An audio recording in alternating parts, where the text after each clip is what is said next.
Okay, don't remember my plus password. I'm just gonna do it here. And it goes live here directly on YouTube. Oh, that's so cool. Mm-hmm. See? Wow.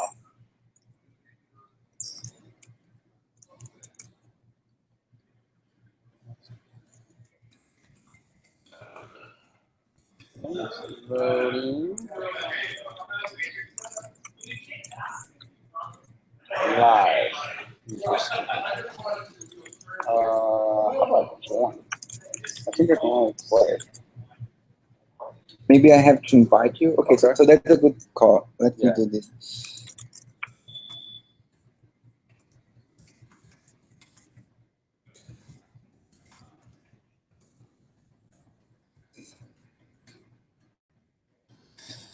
So let me see. Chat, share, showcase, Q&A capture. Interesting. Oh, yeah. So Hall Yep. Brandcast. at Brand, yeah, There it is. and Jordan Garcia. Mm-hmm. So you should get an email. Loading. Loading. Maybe it's in my. Oh, there it is. Cool. Oh, about to join. Yes. Yes. Join. Join. Yeah. Perfect. I'm gonna turn that down. Cool. Very nice. Nice. How many people you have? Oh, sorry. There are two microphones. Yes. So I think we're gonna have 40 or 50. 6. I think in half an hour. Yeah, it's early. Yeah. Still, we could wait a little bit, like maybe 20 minutes or so. Let's see. Let's try the screen share. Yeah. Great. Is that live on YouTube right now? Mm-hmm.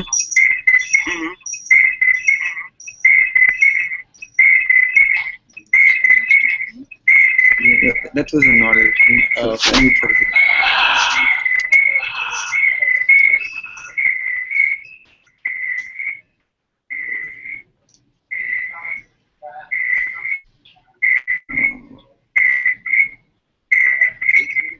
So that should be the screen for. Interesting. Okay. But I'm afraid it's getting too microphones. Can you please turn off your microphone? Just that. I am going to do that here.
Nice. Okay.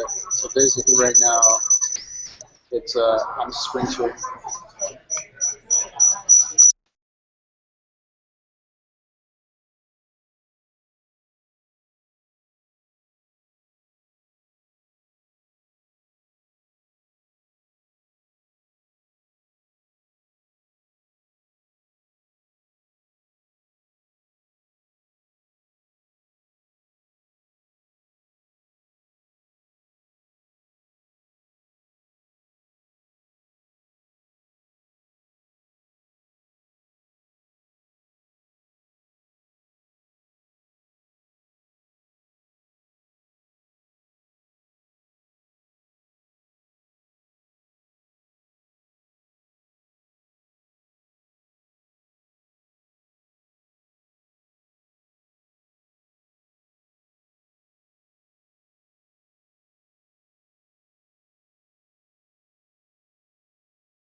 So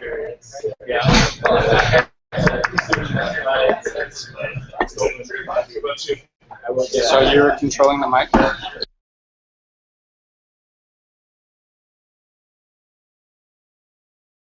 Yeah, I think it's better to use your mic. Test. Maybe sorry.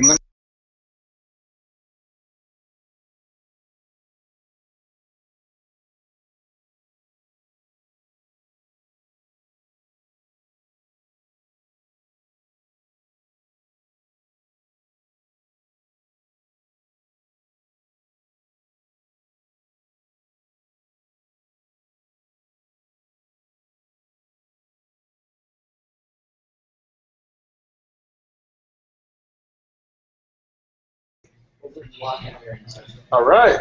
Welcome, everybody. We're Brandcast. We're CMS for enterprise clients. So if you guys are interested in what we do, we can, talk about it after the presentation. So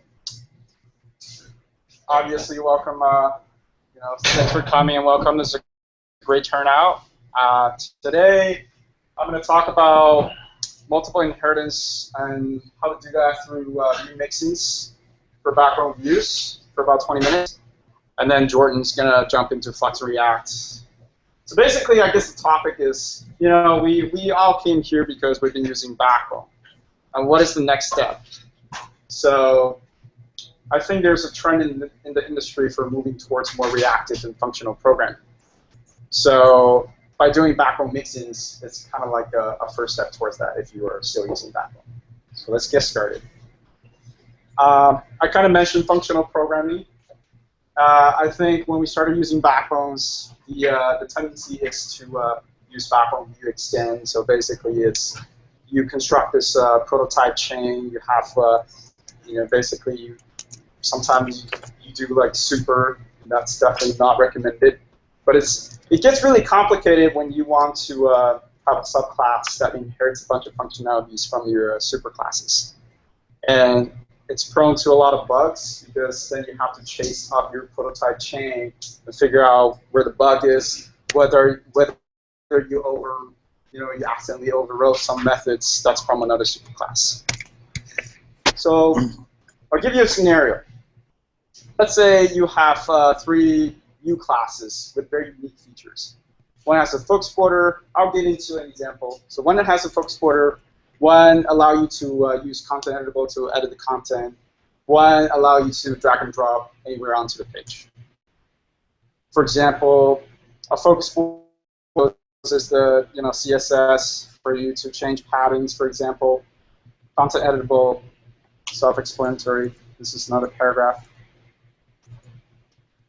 Drag and drop, so you can move it around anywhere on the page.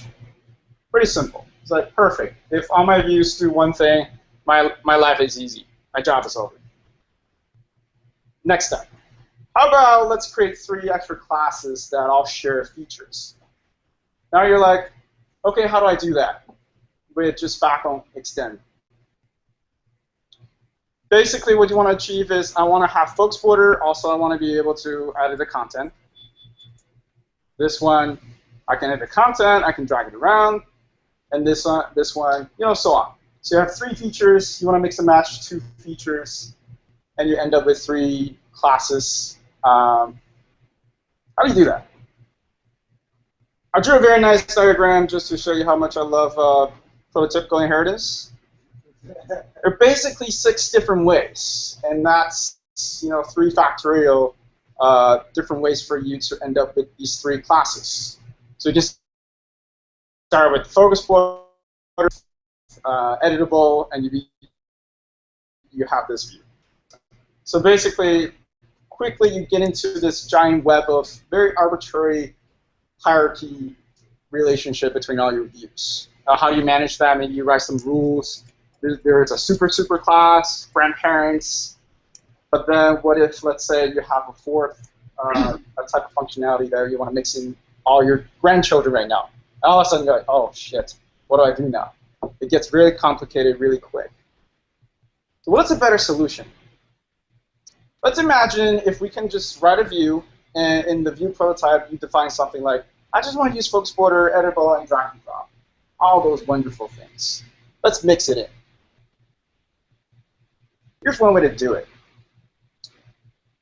In one word, or in one sentence, the solution that we came up with is that we proxy a backbone's extend method. And here's a little example snippet.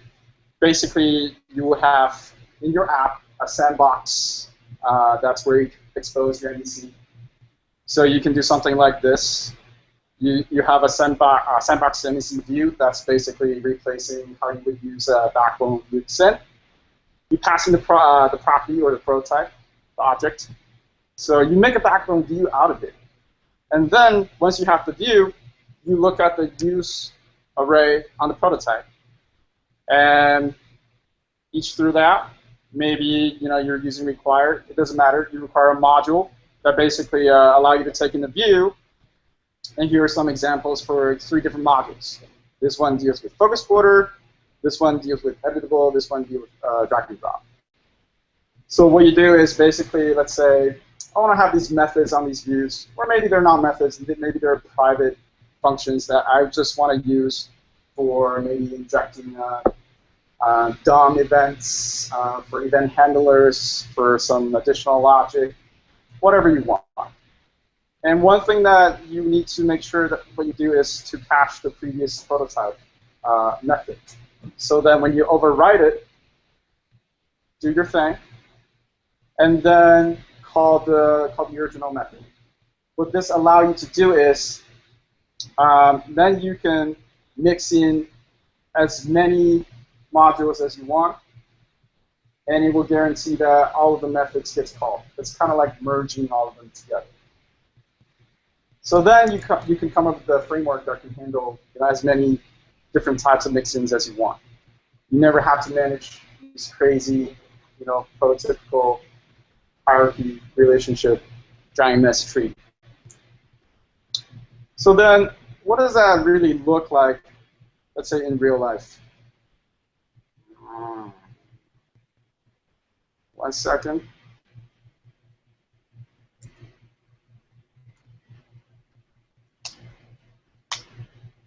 Sorry about that.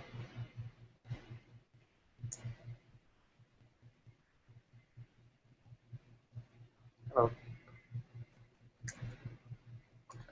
Fine. I'll do it the manual way.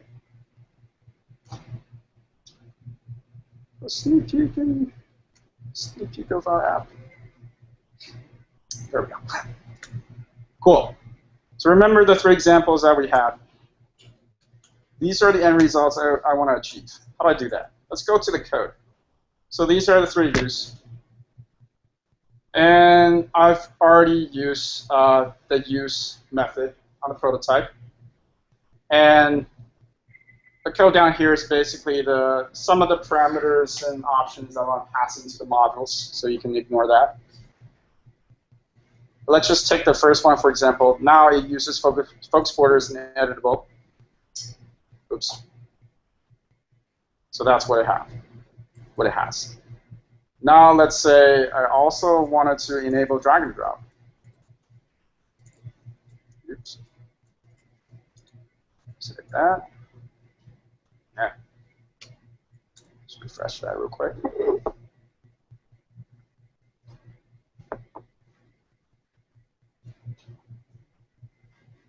Nice. So I can drag this around. Perfect. Then I have focus border, I have content editable, I have drag and drop. So using this framework, you can do something like this. I have a nice little photo component that has focus border. The focus border has a bunch of things that you can use. Everything's drag and droppable. I can put this over here. This is a video, which is a different view, but it uses the same functionalities and forms, iframes, photo galleries, and so on. Then, possibilities endless. I guess in conclusion, like I said, we see a trend in the industry moving towards functional and reactive programming. I At Brandcast, we're actually looking at replacing our backbone view layer with many different options. We're investigating React, which Jordan will get into in detail later. We're also looking at Blaze from Meteor. We're also actually looking at web components, and we just learned that Polyfill actually supports web component all the way down to IE8. So that's very exciting news. That's the presentation. I'm open for questions.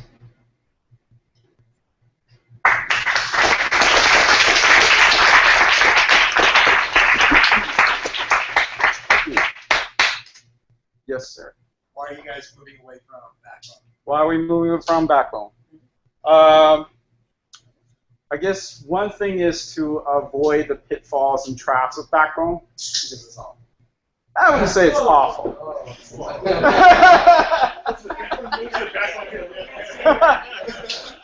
What, I think what we realized that, we've been using Backbone for almost 2 years. What we realized that the way in which we use Backbone is literally moving towards what the Flux and React model is. So we are still using the Backbone model for our model layer, and we're using the backbone view for our view layer. And then we've been coding it so that it's completely decoupled. We can still use the Backbone model to represent models and create our data center, and it passes messages, sort of like events. And we can replace our view layer with anything we want. So, I mean, that's kind of like the beauty of Backbone. It's very lightweight. It's just a toolkit for you to manage your code, if you will. Eventually, we may also investigate, replacing our Backbone model layer with something else. Maybe it's Flux, maybe something else. It doesn't matter. So Backbone is very flexible. That allow you to, move pieces of your code base towards something better that makes sense. Because, like people use Backbone views, and all of a sudden there's this great video from Facebook, that talks about the hell of managing your views and models. All of a sudden, your models are touching multiple views, and it becomes this giant web of mess. So if you're really good about it, you can still use Backbone. But why not just use something else that's purely functional and based on JavaScript? jQuery or J. Underscore. How are you communicating? If you use React, how are you going to communicate from your backbone to React components? Right.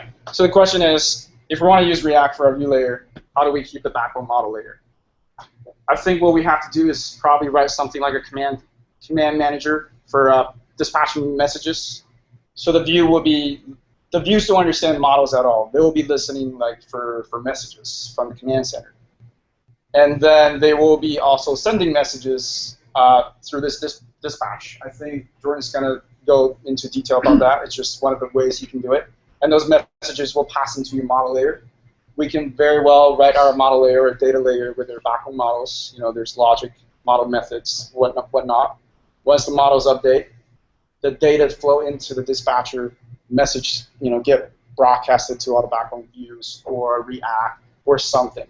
It's purely reactive one-way data flow. So that's one way to do it. Any more questions? I have one. So that's Jordan. I guess. What did you have to do to Brandcast to make this presentation? What did I have to do to Brandcast to make this presentation? Nothing much. I just did the present on and off for some key events. This is our app, pretty much. This is the editor portion of our app. What it means is that our client will log in. This is how they build a website. Very simple drag and drop stuff. Where's my other galleries here? I don't want to make this into a product demo, but I think you get the idea. On top of that, we're building permissions. We're building, asset management and user profiles. Off topic, sorry. Yes. I kind of missed the actual mechanics of how you're extending views. What exactly are you doing to take things from one prototype and put them on another without having any prototype evolution? Right. So basically, the idea is, you would never extend another view ever again. You have this, let's say, a collection of modules that you pass your view class into. And what it does is it just extends functionalities on the Vue's prototype. After that, you have this Vue class with a bunch of stuff extended on top of your prototype. And every time you instantiate, all your instances have all wonderful things. Yeah. So you just have to proxy the backbone extend method.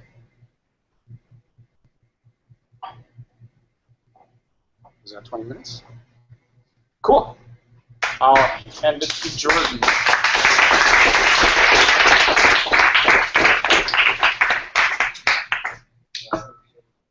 All right. Thank you, Hal. Yes. Hi, guys. So my name is Thiago.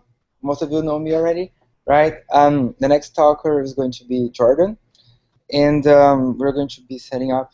So Jordan, just let me know whenever you are set up. Yeah, just give me like 1 minute. Yeah, sure. No problems. In the meanwhile, I wanted to show you something real quick. Oh, yes. May I? Okay. The second one? Okay. Great. Thank you. So I'm going to make me the presenter right now. All right. So I wanted to show you guys something very quick. I have started an open source project called Marionette VDOM, which is a sort of a, you can see here. Thank you. I am trying to implement a virtual DOM with Marionette views. Okay, so this is very coupled with the Marionette.js way of doing things, and I don't think we will be ever able to do the same thing that React does. But I'm just altering this project, and if you guys are looking for contributing to something or just learning or hacking around or stuff, feel free to join me in. This is very interesting. So we were able to do lots of interesting virtual DOM updates and minimum patches the same way React does. Of course, not with the same approach, because it's still backbone after all. However, if you guys are ever interested, just talk to me. Okay? Thanks very much. And I shall give the word to Jordan. Hey. Yeah, so I will make a presenter, Jordan. Let's see how it goes. Whoops, that's the end of my slide deck. Oh, no problem. Little spoiler alert. Jordan, would you mind turning off your camera, maybe? It's not a desirable view. No problem. I think just for the sake of Figure out how I get. yes, I think if you show your camera, people won't see your screen. It just shows one thing per time. Yes, I can see your screen. Great. Okay. Perfect. Can I get your power cord as well? Oh yeah, sure. Okay, no problem. And one more thing. Yes. I'm gonna mute myself. And can you unmute yourself? Yes. And then I can use your.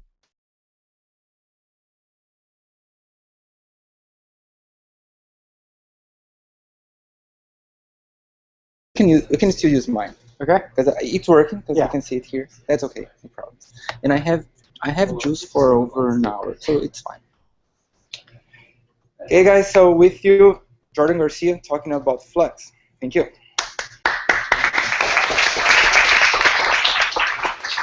Hi, my name's Jordan. I think I have a slide about me. Yes. I work at a company called Optimizely. We do A/B testing on the web and on mobile apps.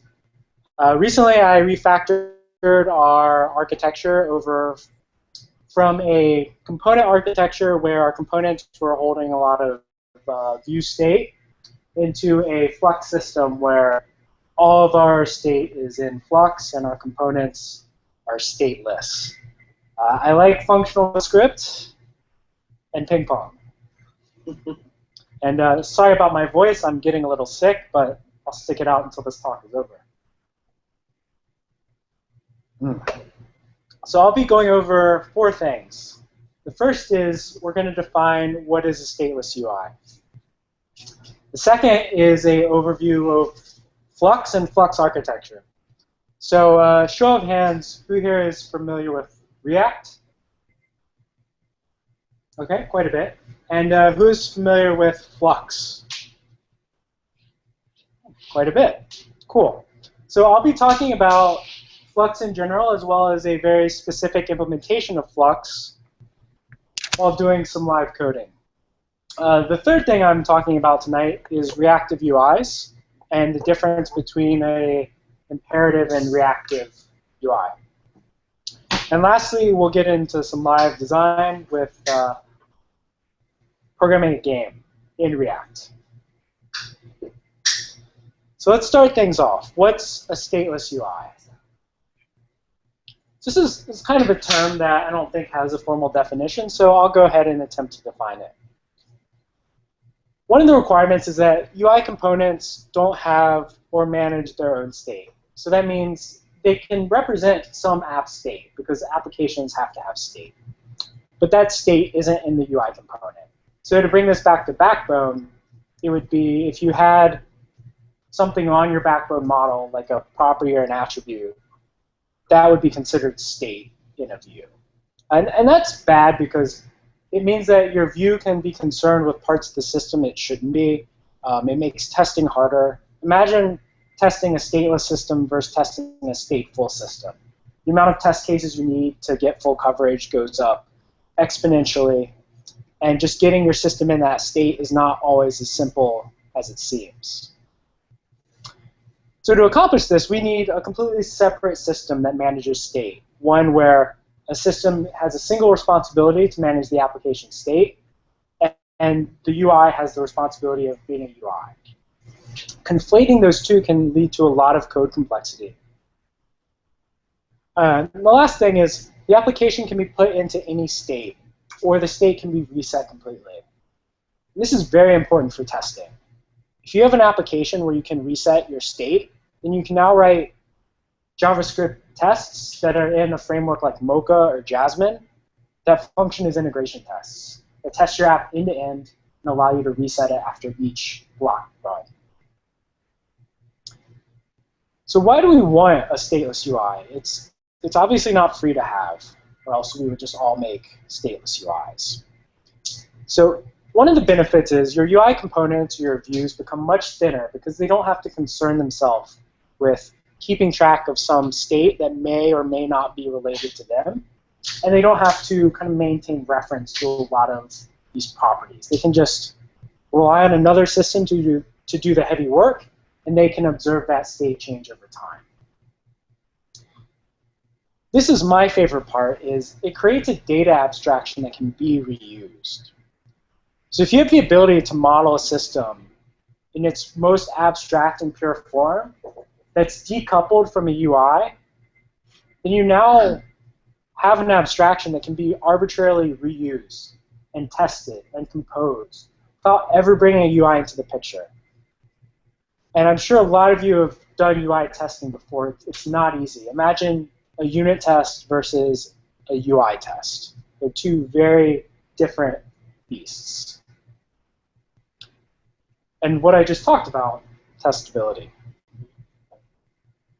So how do we implement this? I'm going to talk tonight about one way to do this. It certainly isn't the only way. The idea of a stateless UI is a concept. And I will go over what I think is a good technology stack to implement one. So first, you need a decoupled system that manages your state. So Backbone does this pretty well. Models are, in a lot of ways, the state of a view. Where you have a Backbone view, you have a Backbone model. You give that model to the view. If the view only looks at the model and watches for change on the model, then you don't have any state in your view. You now have a model that abstracts what you want in a system that's decoupled from the view. Flux is another example of a system that's decoupled, dedicated to managing state. Second piece to this is another decoupled system for reactively rendering a UI. You can have a UI that's stateless, but if you have to watch for change and manually update it, then you're doing a lot more work than you need to be, and there isn't always a clear way to put a UI component or view into a state, which we defined as one of the requirements for being a stateless UI. So not only having a UI system that's decoupled from the state, but having a UI that can reactively see any state and deterministically give you a DOM node or a UI component or some view. That's the second piece to this. And the way I'm going to implement it tonight and what I'm going to talk about is using Flux and React. Flux is the state system. React is, like the namesake,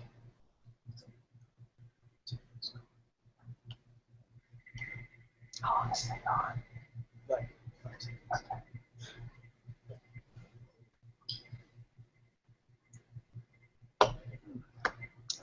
That's not right. Not quite. Just do that on this.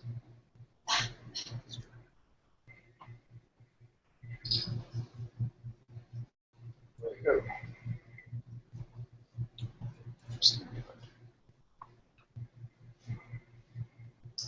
Oh, and okay, so I think we're here. Flux and React. It's the name of the talk. So who saw that coming? So what is Flux? We talked about it before. Get too into a specific implementation because Flux is an architecture. It's an idea. It's not a framework. It's not a library. It's just the idea that your state is in a system that's not your view, and that you prescribe to the notion of unidirectional data flow or a one-way data flow. So what that means is, in Flux, we commonly refer to the system that stores your state as stores. And then you have a view layer. So an example of a unidirectional flow is if you have an action that happens in the view. So say someone clicks a button, and that click event sends something into the Flux store. We do this through a lot of different ways. You can implement it with message passing. You can implement it with an event system. You can implement it as a function. But the idea is that the view just sends an action into the system. It's not the one responsible for saying, here's this action. Now I'm going to tell the rest of the system how it should handle the action. All it does is it says, this thing happened. And this is analogous to how the HTML DOM already works. When you click something, it sends an event up the DOM tree, a click event. You're not the one programming what that click event does. It's up to people that want to subscribe to that event to listen to it, and they can do whatever they want. The second part of this round trip is at the top. So when you send this action or message into your system that manages state, it takes the action and it changes itself. It's essentially a state machine, where given this action and given state A, I go to state B. Once you do that, you need a mechanism to tell the view you've changed. And this is where the concept of a reactive UI comes into play, where if you have a UI that will deterministically and reactively render some DOM node or some template given some state, then the mere action of sending the state of the world to that component or that view will cause a deterministic update. So an example of this is if you had a button that, say, showed a piece of text. So the way you would program it is not on click, show this text. The way you would program it is on click, send this event into the system that manages my state, and then that component would also say, given the state of whether this text is shown or not, I either rendered an element that is visible or an element that is hidden. So they're decoupled here because it's not saying the only way to show this element is by clicking this button. It's saying I show this element when the system managing my state tells me to show it. And when I click this button, I'm telling that system that I want to toggle that state. So it's full circle and it's reactive. So there's no state stored in the view. Stores don't know about views. That's the decoupled aspect here. A single action causes a single state change.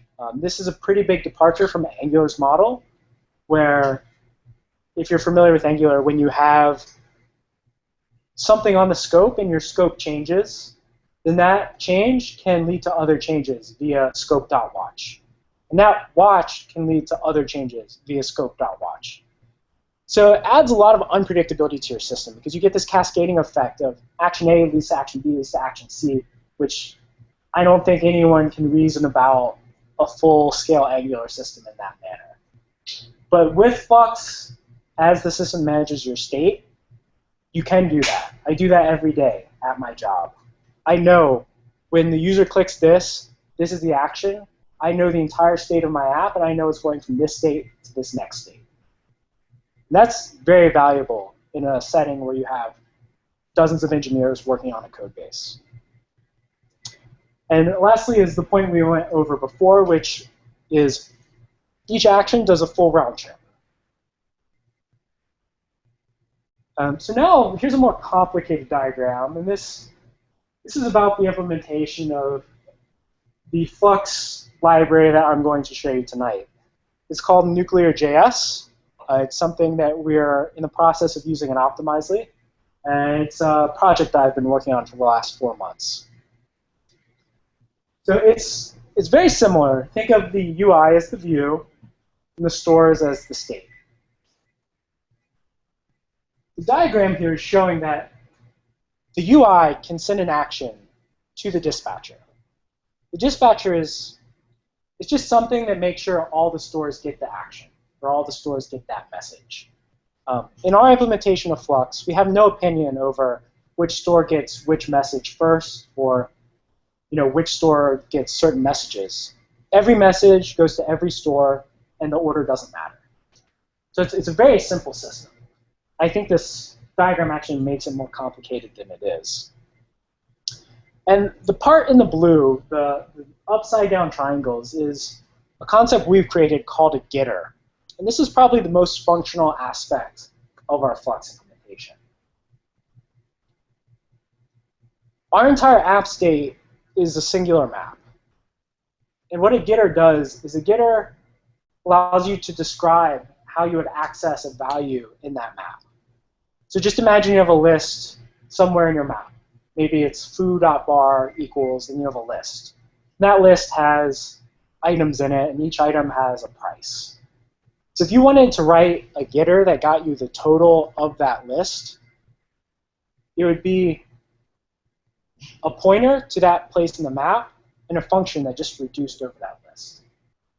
Getters are immutable, they're stateless, they're primitive, they're serializable. All they are is an array, strings, and a function. And that function is a pure function. We use getters for everything. We use getters to pull state out of our stores. We use getters to compose ideas. The idea of filtering. If you have a list of items and you want to filter it based on something the user types in a box, we just compose two getters. One getter gets the string that they're filtering on. The other getter gets the list of items. We pass that to a third getter, which returns to us a filtered list. And I'll show code examples of this concept in a minute. What's my time looking like, Tiago? Okay. So the next thing I would like to talk about is reactive UIs. So given some state or model, the UI can render deterministically. One of the key distinctions here between a reactive UI and an imperative UI is the user doesn't implement state transitions. It simply implements, this is what state A looks like, this is what state B looks like, and this is what state C looks like. And the underlying framework is responsible for imperative states. But you don't have to model that. And that's huge, because if you look at a state machine, the number of state does not scale the same way as the number of states.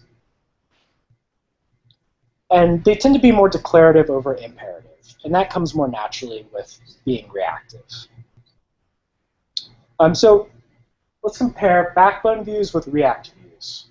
Backbone takes an imperative model. The initial render of Backbone can be declarative, where you have a handlebars template, you render a string, and you put it on some DOM node. But after that, after the view has been instantiated, you're responsible for managing any state change that the model or some other part of the system emits, and you're responsible for taking that view from state A to state B.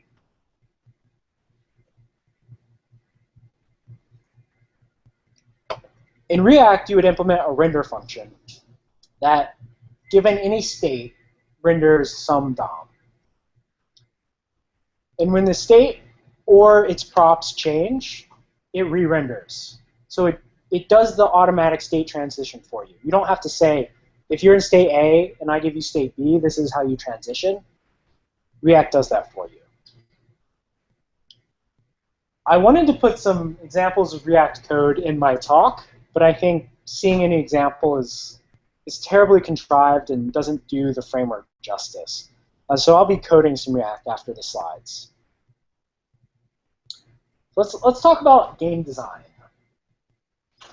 Everyone here is familiar with Tetris. In the game of Tetris, you have a 10 by 22 grid. You have 7 different types of blocks. Each block has 4 blocks, or each tetramino is made up of 4 blocks. Creating a contiguous line clears the line. And, you know, it should be easy. So the way I go about modeling systems when using React and using Flux is I want to think about what's the minimum state necessary to create whatever I want to create. So for Tetris, we can list that right now. The first is we need some notion of what a block is.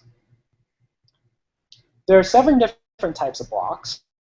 They each have a structure, and they each have a rotational vector. Or given a block, it can be rotated in one of several ways. We have a board. A board is simply a 2-dimensional plane, 10 by 22. It can contain nothing, which will represent as null, or it can contain a block, which will represent as one of the block identifiers, I, L, J, so on. It can have an active piece. So that's the piece that the user is controlling right now. So if you press left, that piece goes left. If you press down, it goes down. You want to keep track of how many lines you've cleared. And for our sake, we'll keep track of, is the game paused? Is the game over? Seems simple enough, right?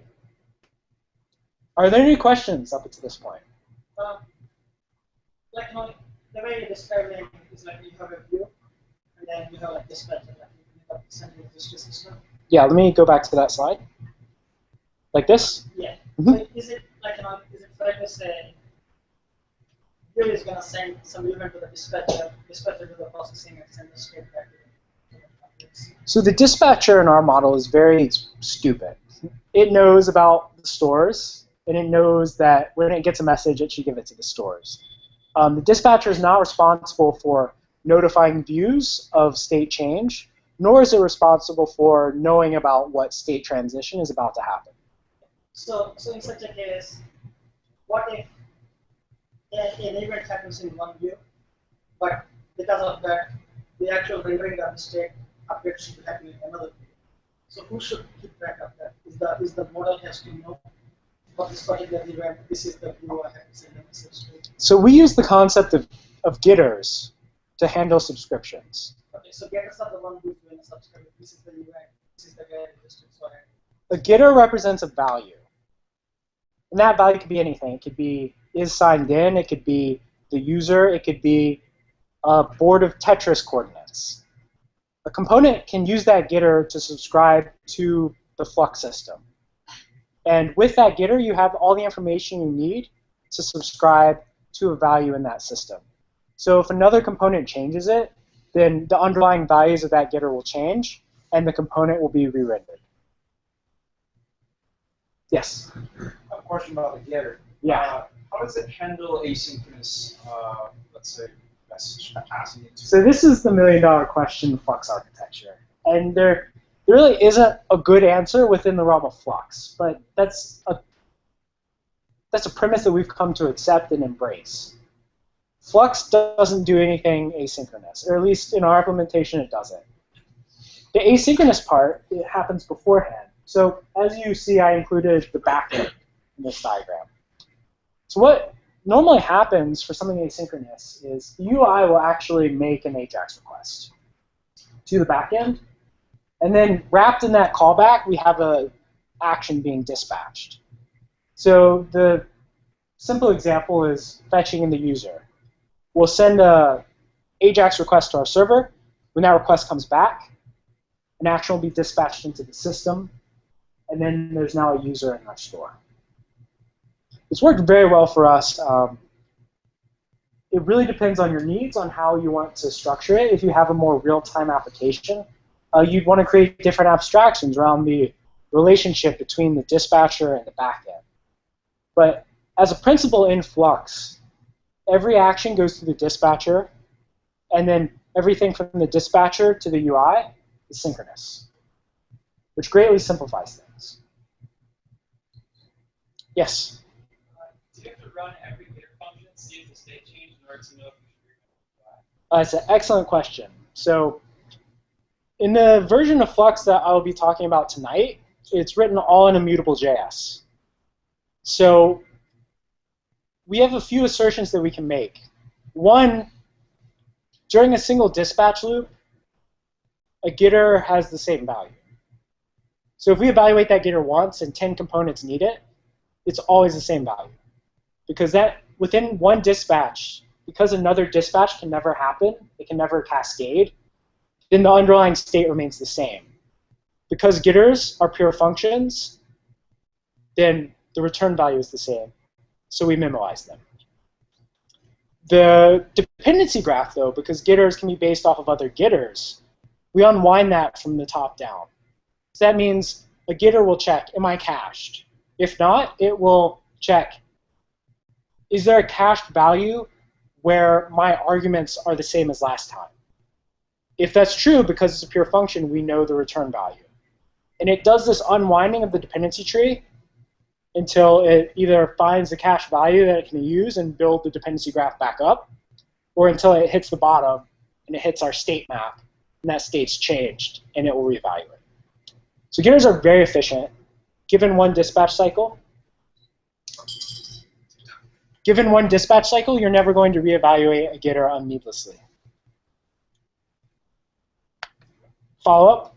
Yeah, if a dispatch loop has to be atomic, I think we said more or less. Mm-hmm. Do you ever run performance problems where you can't run more than one? Probably not. So since JavaScript's single-threaded and it's a synchronous operation, then it just runs. We've had issues with very large data sets triggering multiple getters, but with our new implementation, that's not an issue.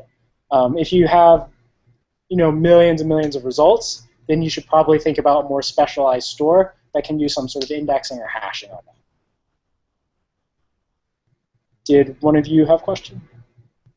Oh, I just wanted to add a little bit. In the like more traditional Flux diagram, Yes. there's no getter. It's just like store data flows essentially directly into a React view. Yes. But to I think answer your question somewhat, just because the data only flows this direction doesn't mean that functions only go that direction. So a view will actually call a function on the store to say, I want to listen to you, and if you change, I would like to be notified. So the view will actually be informed whenever the store has updated data for the view. Yes, that's exactly how Facebook's implementation of Flux works. Right. Our first implementation was like that. We found it to be a little too coupled. Our stores actually, moving forward, don't have any methods on them. A store is just a way to represent some part of your state. And getters are where the functions happen, and they're much more composable than store functions. Because if it's just essentially dependency injection of value in a pure function, and then use a getter as the dependency of another getter, then you now have this very elegant system of just composing functions together, and your state remains very minimal. Back up. Yes? What was the name of the Tetris block? A tetramino. Yes. This is an actual term. Is that Latin? Russian, I assume. Probably Russian. Yeah. It does have the Kremlin on the box. Oh, we're back? Yes. Okay. And I want to make sure that the screen share is actually working, because I have to switch network. So let's just restart this real quick. Any other questions while we're debugging? Yes? I'm just trying to understand how the view hears from the getters, or how it knows the re-render. So does it just hear that there's an event and say, okay, I have to pass all of my getters for changing the re-render? Or how does, like, what steps actually happen between the getter and the UI, I guess? Yeah, so I don't want to get too technical right now, but the gist of it is, since all of our state is in one place, and getters represent a unit. Now, why don't I bring up a getter? That may add a lot of context here.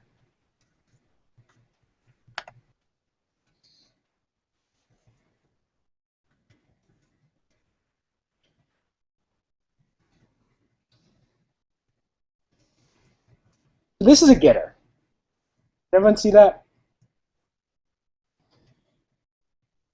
The most primitive way to access state on a map is a key path.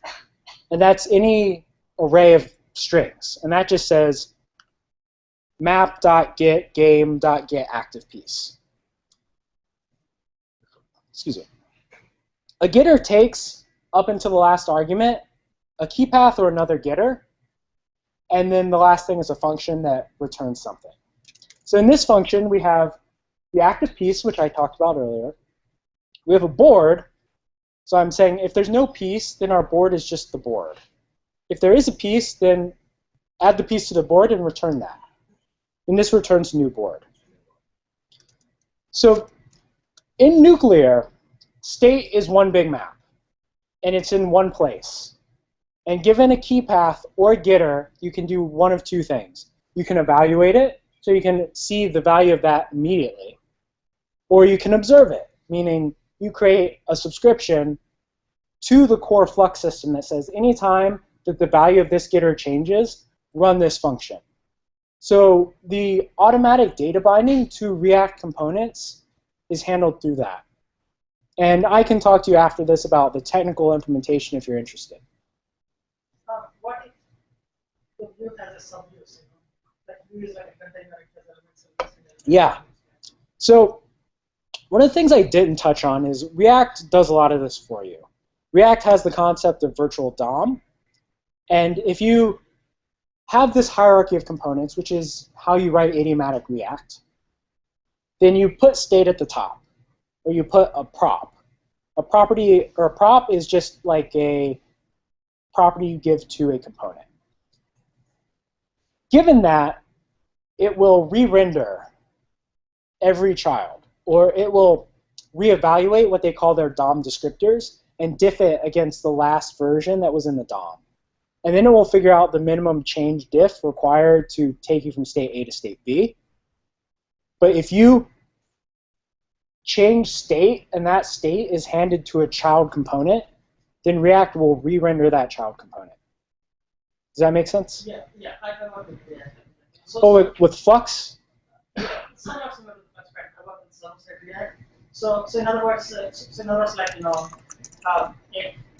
for example, I can give the state to the parent, and then rendering of cell phone whatever.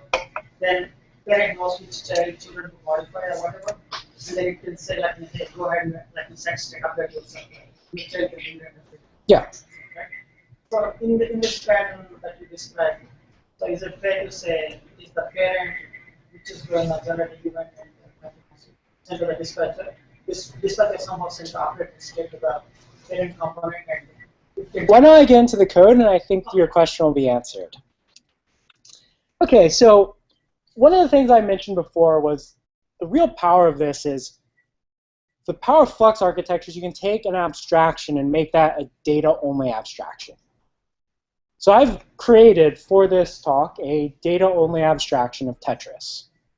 So what that looks like is it has a lot of the state that we talked about. So I made this little example page. So this is our state map that we've been alluding to this whole time.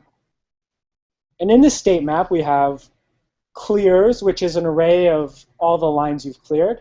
So this array could look like, 1, 4, 3. That means you've cleared 1 line, 4 lines, 3 lines.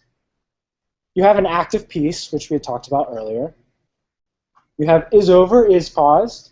And then here you have the board. So this is hooked up to a getter that just takes the app state and transforms it into a string so that we can debug it. These buttons are hooked up to actions on the system. So when I click this, you actually see over here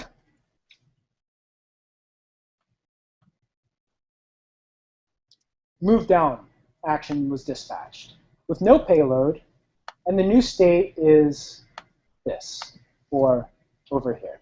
So now there's an active piece of type O, which is the square piece. It's at position x4, y20, and it has no rotation. If we look at our board, we can find x4, y20, and see that there are O's here. So we can actually play Tetris like this. It would be very hard, but I think we can get 1 line for sure. Like move it over, drop it. What do we have now? We have like a Z. Oh God, where did I? So I dropped on the left. Why don't we just build the UI? That would make things a lot easier. But everyone here understands now. We have the abstraction of Tetris. It's just a map. It's just the state of the game. There's no UI. We have a way to dispatch actions into the system that change the state. That's it. So let's get into code. By the end of the night, I'd like to have a functioning game of Tetris where I can do stuff and play and get 1 line. So if we look, I have a UI, so I have a game component. Let's open that up. And then let's just, I may have stuff in here, but let's just delete it. I'm probably shooting myself in the foot for this one, but let's go with it. So I'll just go over the things we're requiring. The game module is a pattern in Nuclear, where a module just contains 2 things. It contains actions, and it contains getters. So we can call game.actions.moveDown or game.actions.moveLeft. And it also has getters such as the board. We also have the Flux instance, which is the thing that holds the state map. And we have this mixin called the Nuclear React Mixin. We put this mixin on our component. What that does is allows us to write one function, get data bindings. From this function, we will return a map of state keys. So if I put board here and passed it the game.getters.board, and that means in here, this.state.board is whatever the value of the board is in our game. So it's this. Like I said before, these are all immutable data structures, so you may see some methods that you're unfamiliar with, but this is using the Facebook immutable.js library. So what is Tetris, right? It's just a grid of blocks. So let's just make that grid. We have a map of coordinates. Let's make a grid. We have a block size, and for our sake, we have a width and a height. So our width is 10, our height is 22. For the size, so board width is just block size times width, and the height is height. Oh, didn't want to do that. Just, there we go. Okay, so now we know the width and the height of the board. We know the size of the block. Let's make a board. So in React, you're given a state, and you're also given props. In this case, we have no props. So all we know is we have this.state.board is a map of coordinates to either null or a single character representing that piece. So first we need a board element. So in React, you use something called JSX, which it's optional, but it's a way of writing React components that use a DOM-like syntax. So let's just say the style is the board style, and we'll define that up here. So the board style needs to be a width, and then it needs to be a height.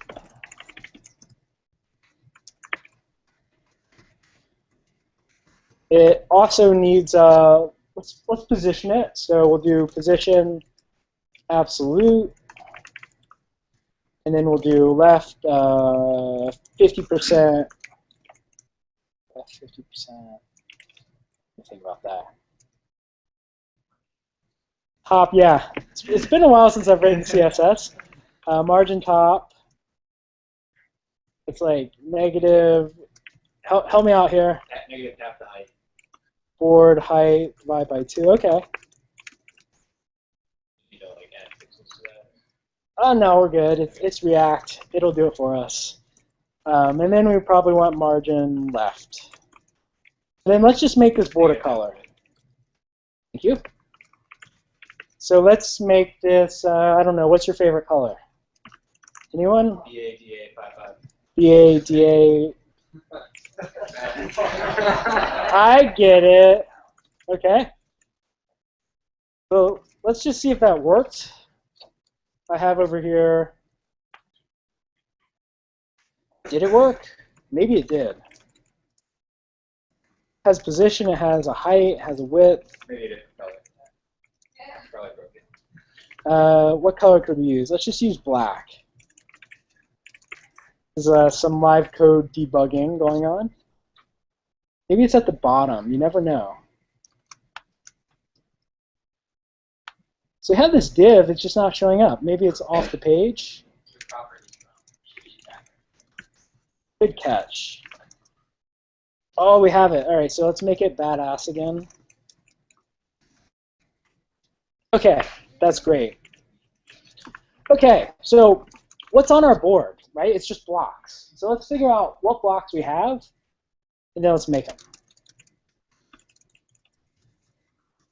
So we have the board right now is a map. So let's just iterate over that map. So we'll do this.state.board.map function, and then the first is the value, so it's the value, and then it's the coordinate, and the coordinate is just a we can do chord.x, chord.y.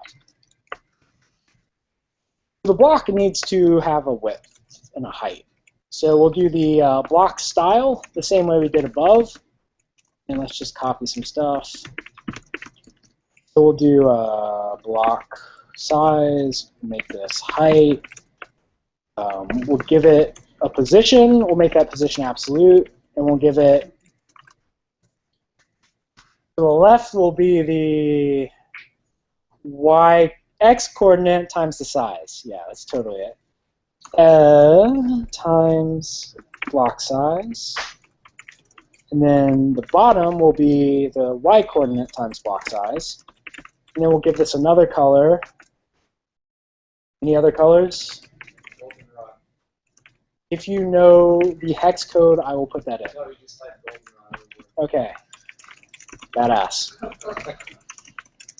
Okay, so now we have a block style, so let's just return a div with style, and we'll call it the block style.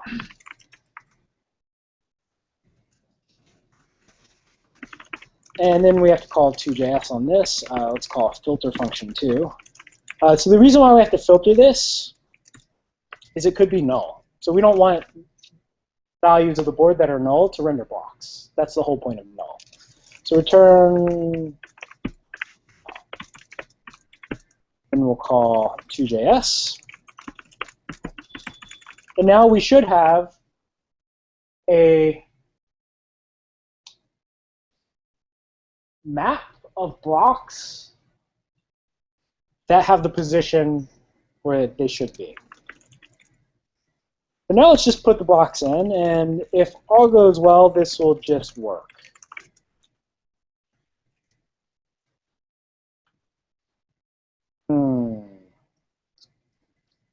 Where are our blocks? Yeah, it's probably cool. Nailed it. Background color, yeah. Why don't they just call it color? That makes way more sense. There Wait, why did it all go to goldenrod? Your filter is wrong. You want the opposite. Right. I want the identity filter.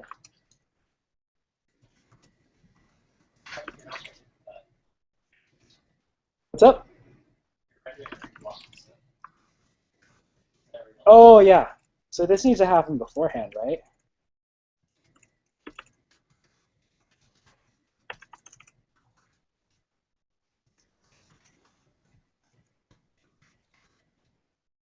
You guys are smart.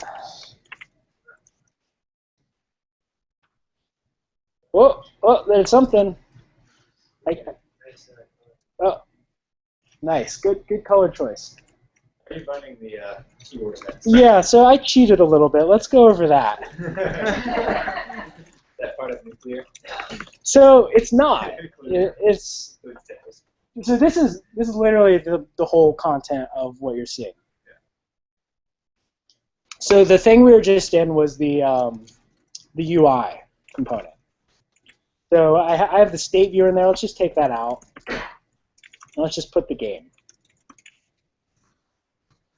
So all we're doing is we're adding an event listener key down. What that's doing is it's just dispatching actions into our system. It's not rendering anything. I mean, we can look at this function, handle key down.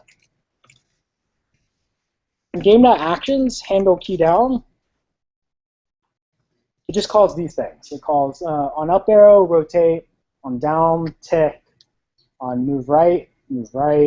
And if you wanted to look at one of these functions,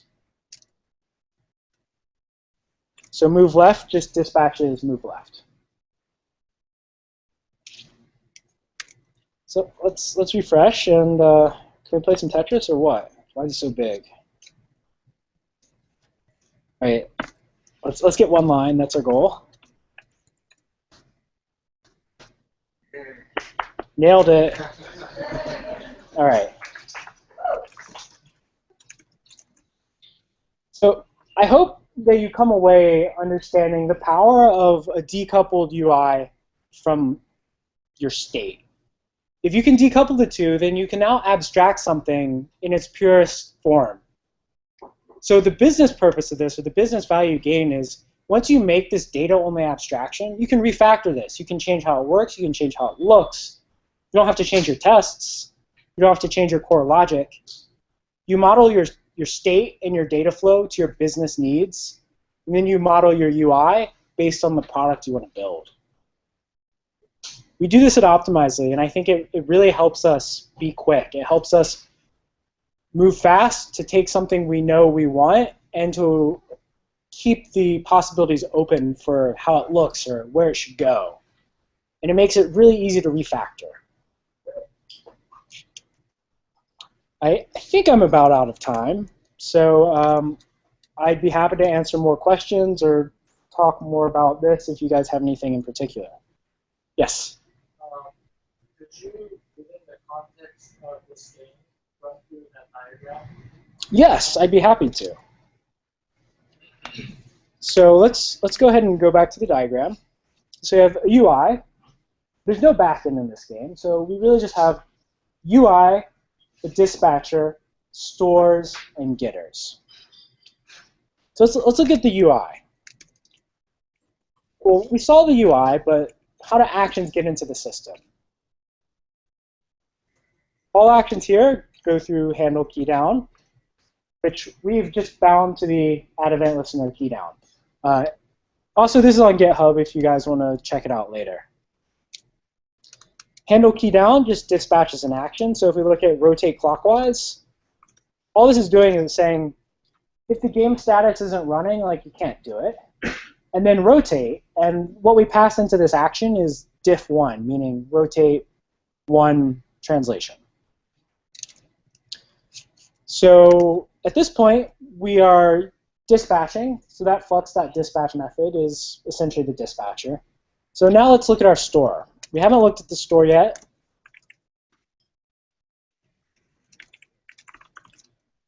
This is what a store looks like. Each store has two methods. It has an initialize method, which says, these are the actions I listen to. And it has a getInitialState method, much like React, that says, this is my initial state when I come into the world. So this state you see is the exact same state we looked at on the example page. So what happens when move down goes through, or move left? Let's look at move left. So in each action, in the handler, it takes the state of your store, and it returns to you, or the function returns the new state. So you implement every state handler or store handler as a pure function that takes in the current state and returns the new state. So all our functions are very simple. It's pure functions with immutable data. You couldn't ask for anything better. So if we look at, let's look at one that takes a payload. The rotate. So to make this full circle, we were pressing the up button. With this, it triggered the key down event listener. It went to the game actions handle key down function, which says on the up arrow, call rotate clockwise. In rotate clockwise, we dispatch the rotate actions. So at this point, action layer has no idea what's going to happen. It's just saying do it. I don't care. The benefit of that is anyone can send this action into the system. If I wanted to create a way to play Tetris using different keybinds, it's easy. I just make a new function that has the same actions but just different keybinds. Or say you wanted to do a collaborative app and that you want actions someone else does on another computer to affect your app. It just sends a message. All your messages are JSON serializable. You can do it over the wire. You just connect via WebSocket their dispatcher into your dispatcher. So it calls the rotate action. In the game module, we register the game store. What this does is it attaches the store to the Flux instance. And in the game store, it handles the rotate method by calling the rotate function. This function takes the existing state of this store, the payload, which we defined as diff equals 1. This is a tricky method because you have a problem in Tetris where, say you have a piece at the edge. Say you have a line piece at the edge, and you want to rotate it. Well, you can't. It hits the edge and it goes out of bounds. So the way we handle this with immutable data is pretty clever.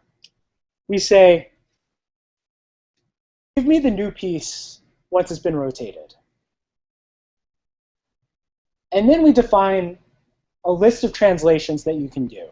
So if it doesn't fit the first time, or the way we do it is we actually go through this list, and the first one is 0, 0. So it tries to do it where it is. So we iterate through all the translations, and then we move that piece. If the piece is in a valid position, we return that as the new active piece. And we just iterate until we find one. If we don't find one, we return the current state because you can't rotate. So with this, we can actually implement any shape of piece.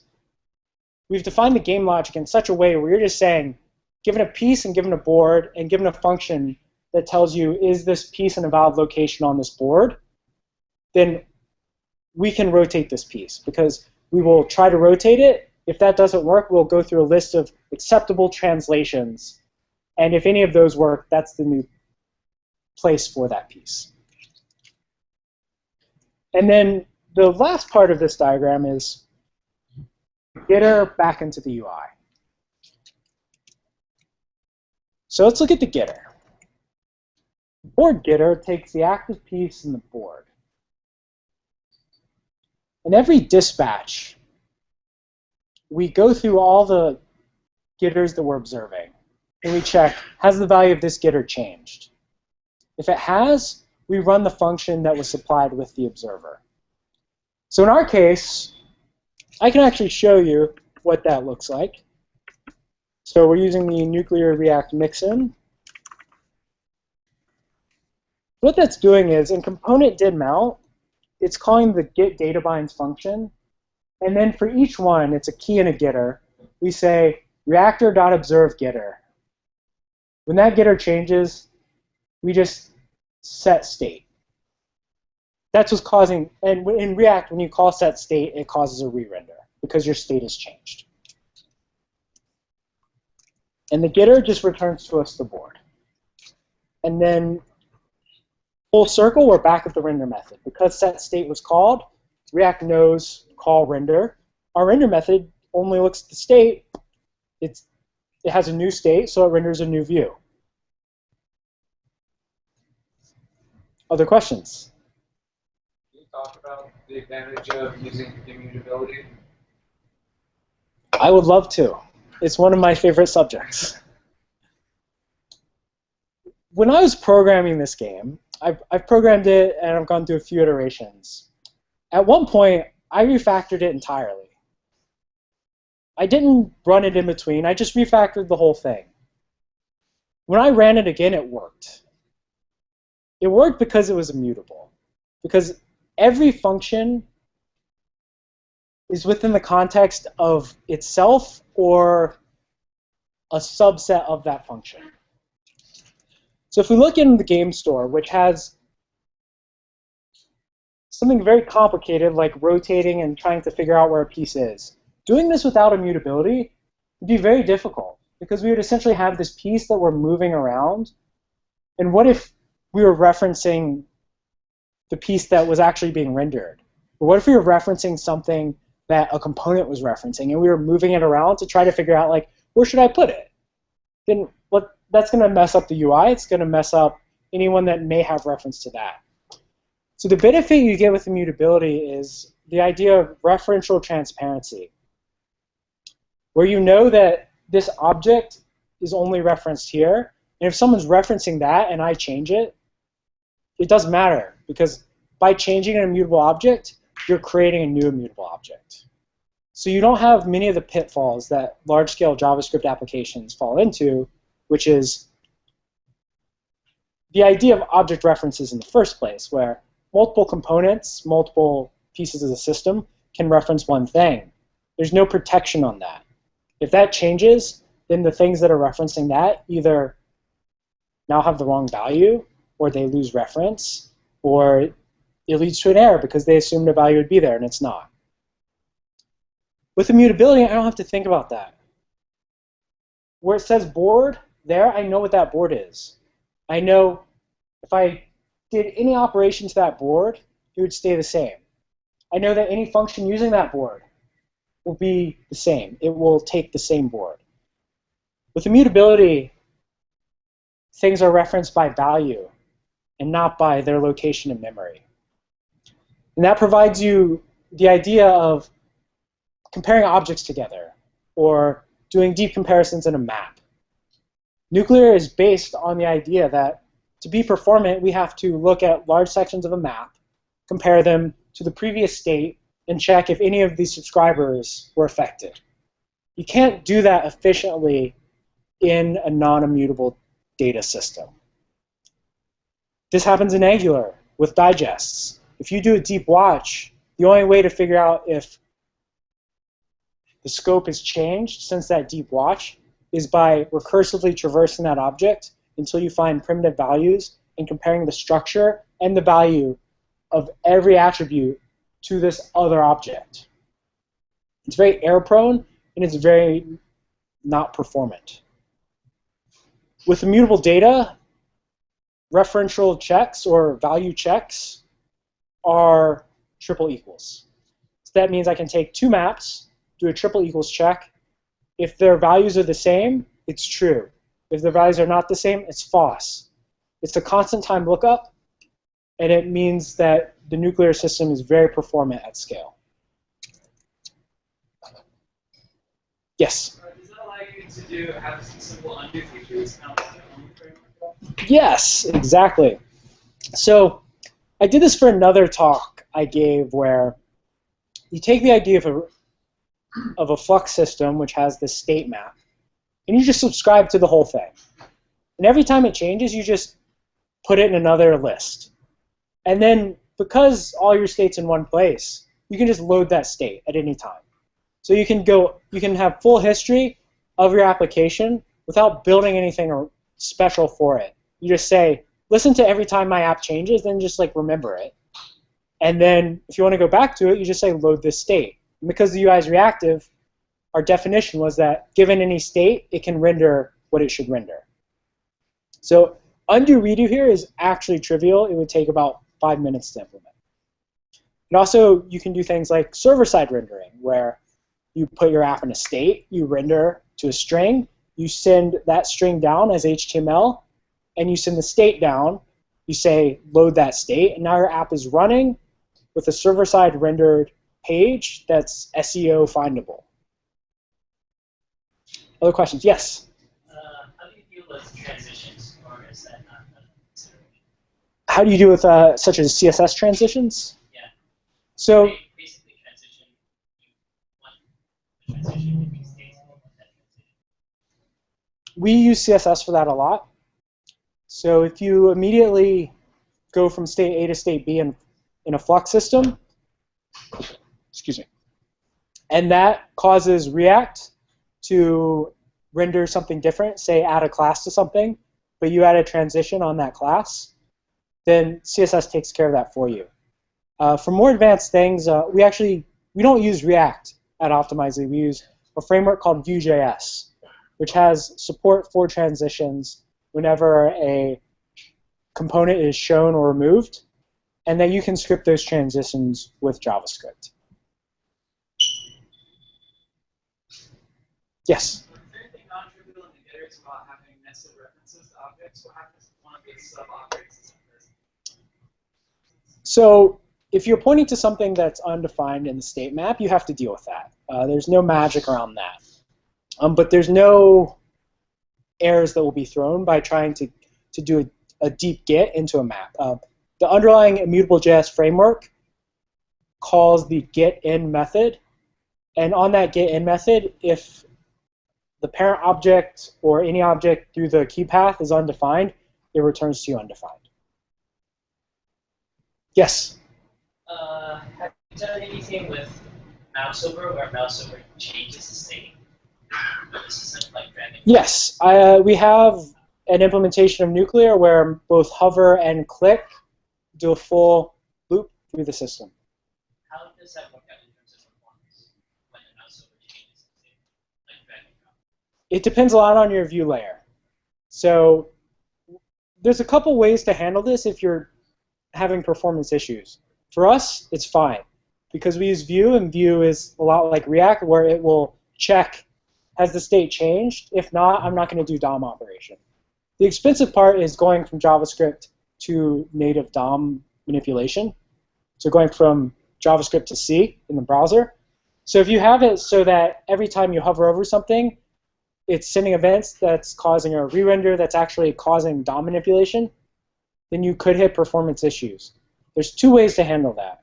The first way is throttling those events from dispatching actions. So using a throttle function like in underscore, or using reactive extensions to do stream handling of these events. There's several different ways. The second way is just having a sanity check in your view layer that says if the thing changed, like don't go through a full re-render. So if I was going to do this in Backbone, you'd probably have to have a check in the handler of a change event that prevented just a brute force replace the HTML.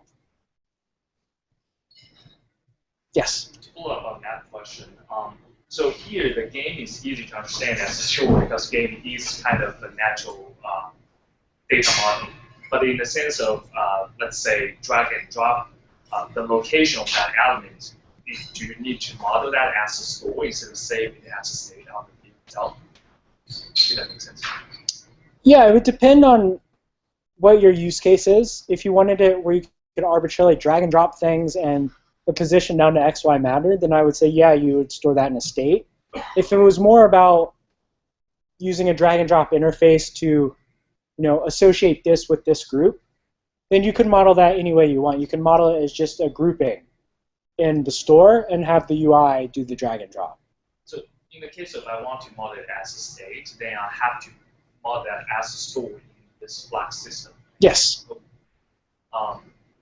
Would that create a lot of massive, more complicated store system? Because I would assume every single UI element that can be draggable will need such a store. No, you can just have a store that manages them all, and you give each one an ID, or it auto-generates an ID. And when that component is created, it registers that ID with that store, and then from there on out, it subscribes to that part of the map that has the XY coordinate.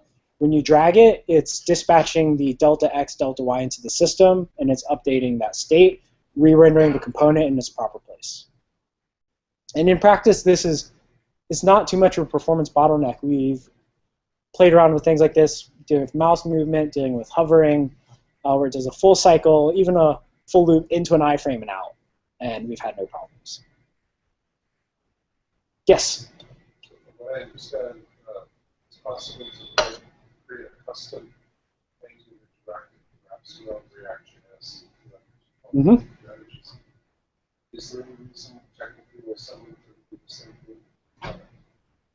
No. So you're saying writing a service in Angular that would wrap the basically Flux instance to put your state there and then have that linked to a scope in the same way we've done get data bindings. Yeah, so I gave a lightning talk at an Angular meetup where I did just that. It's definitely possible, and I think it would be a great way to write Angular personally, because best practice Angular is state in services, not in the controller. And if you can just wrap a service with Flux, then you're getting kind of the best of all worlds. So the funny thing is we use Vue.js, and Vue.js is basically Angular's directive layer with components. So we get declarative markup, but we don't have to deal with controllers and services and factories. We just have a view model, the HTML that goes along with that, and we link it to a piece of the Flux state map. But yeah, I think that's a very great way to write web apps, is the idea of declarative markup with a stateless component, because it gives you the best of both worlds. It's easy, it's fast, developers understand it, and then for us the nice thing is it allows us to abstract something where the backend developer or one of the people on the more software engineering side of things can create the abstraction, the data abstraction, and then the UI engineers can use that abstraction. And look how easy it was to write Tetris. I didn't have to understand really how all the internals of Flux worked. I just had to know that there's a board that gives me a map, and I'm using React. So if you can leverage that, if you have an organization or a structure where you want the people writing the backend to also write the front-end data representation, and then the UI people to focus on the design and the product, then this provides a great separation between the two. So. I mean, obviously, most of us working in a company aren't going to be so lucky to refactor something, so you just have a body tag on the page, and then everything's one big group of nested components.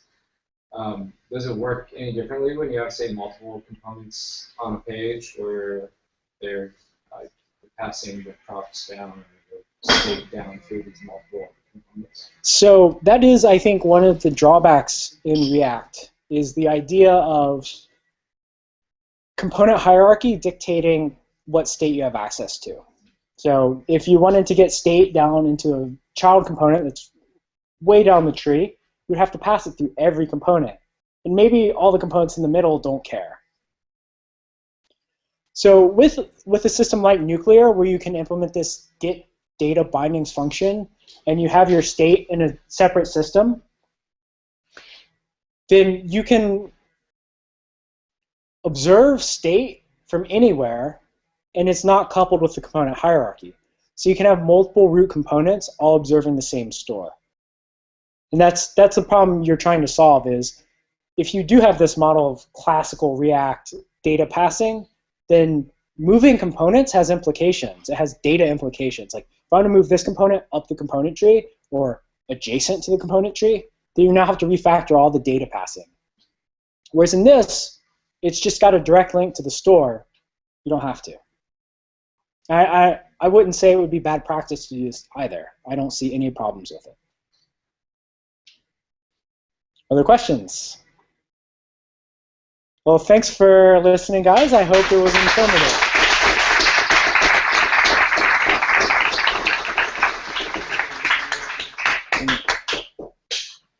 All right, thank you very much, Jordan. Yeah, thanks for having me, Dad. Yes, thanks very much. Okay, so just some final things to say. First of all, thanks you all for coming, and I wish that we can have